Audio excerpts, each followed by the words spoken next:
Welcome to your camper. This will be your home while you're travelling.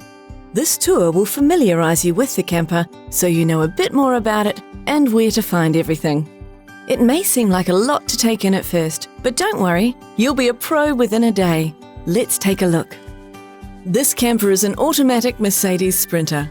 It has a key start ignition. Put the gear in park or neutral and turn the key until all dash lights appear.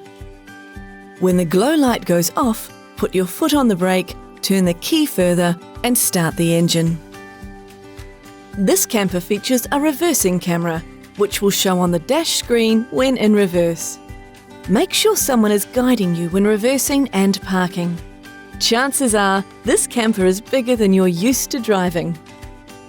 There are some handy stickers on the windscreen to remind you of the camper height, length and maximum speed allowed when driving.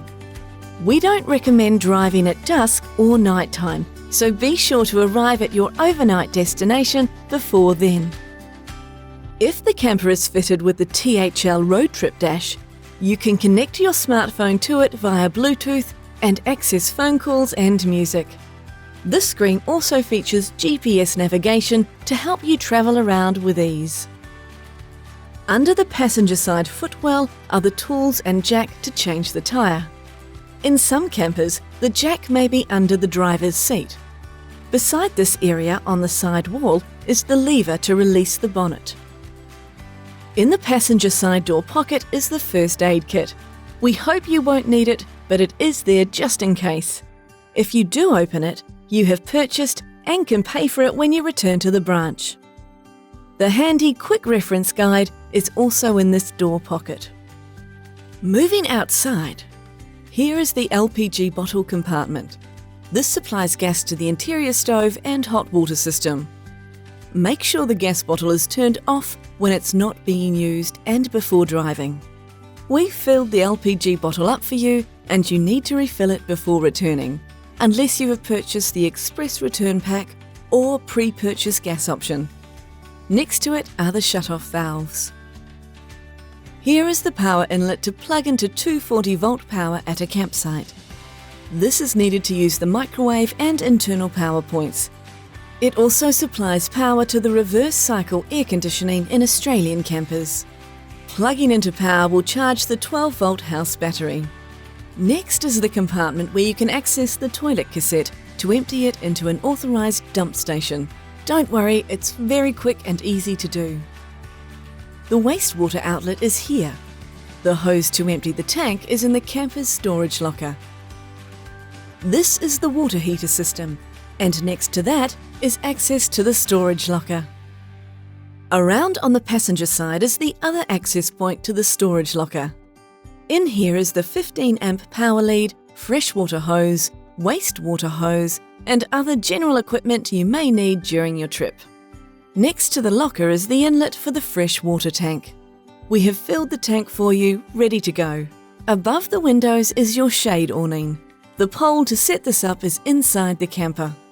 The fuel inlet is beside the passenger door. To access it, the passenger door must be open. This camper takes diesel fuel. We've filled up the tank for you and you'll need to refill it before returning, unless you have purchased the express return pack or pre-purchase fuel option. Before moving inside, pull out the step for easy access. There is a screen door that can be detached from the main entry door. On the left wall as you enter is the 12-volt control panel. Turn these switches on only when you need them. If you have a fridge switch, leave that on at all times. The house battery is separate to the camper engine battery. So if the house battery is getting low, don't worry, the camper will still be able to start.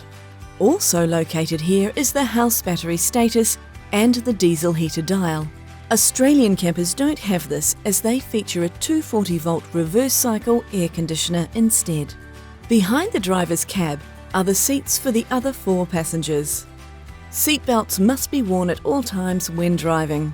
The forward-facing seats are where child seats or booster seats can be fitted. Use this area for dining by setting up the table or convert it to a bed at night. At the base of the seat is the red 12-volt isolation switch. This needs to be on at all times to use the 12-volt appliances such as fridge, house lights, water pump, range hood, toilet flush and media player. Since they are powered by the 12-volt house battery, they will work when you are not plugged into 240-volt mains power. The kitchen area includes a fridge, gas stove, grill, sink and microwave. Below the kitchen bench in the drawers are utensils, cutlery, plates, cups, bowls and coffee mugs, along with pots, pans, electrical appliances and other kitchen equipment. To use these appliances, as well as the microwave, you must be plugged into 240-volt power. Above the kitchen is the entertainment unit.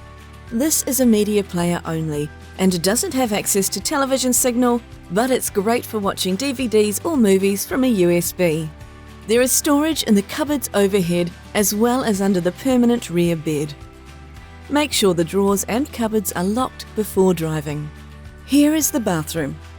Don't forget to flick on the water pump and toilet flush switches before using the facilities. In some campers, the toilet switch will be labelled spare. The third double bed is a permanent bed in the loft above the driver's cab. Use the ladder provided to access this bed. There are curtains all the way around for your privacy. To finish, we'd like to share some helpful tips for your trip. We recommend you plug into 240-volt power on your first night and then every 2 or so days for the house battery to fully charge. The speed of the 12-volt battery drainage will depend on the climate and how often it is used. A full charge takes between 14 to 16 hours and needs to be done at a campground. The water gauge in the camper doesn't always give an accurate read of how full the tanks are. Top up the fresh water and empty the wastewater every 1 to 2 days. Empty the toilet cassette every 1 to 2 days or as needed. The wastewater tank and toilet cassette must be emptied at an authorised dump station. If you are staying at a holiday park, you will have access to one there. Otherwise, use the THL Road Trip app to search for the closest one.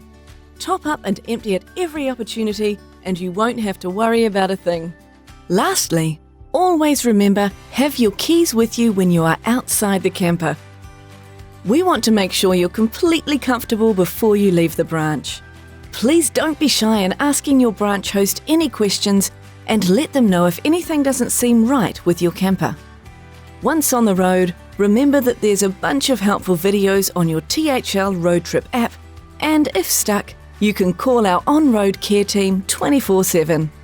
On behalf of all the crew at THL, have an incredible adventure.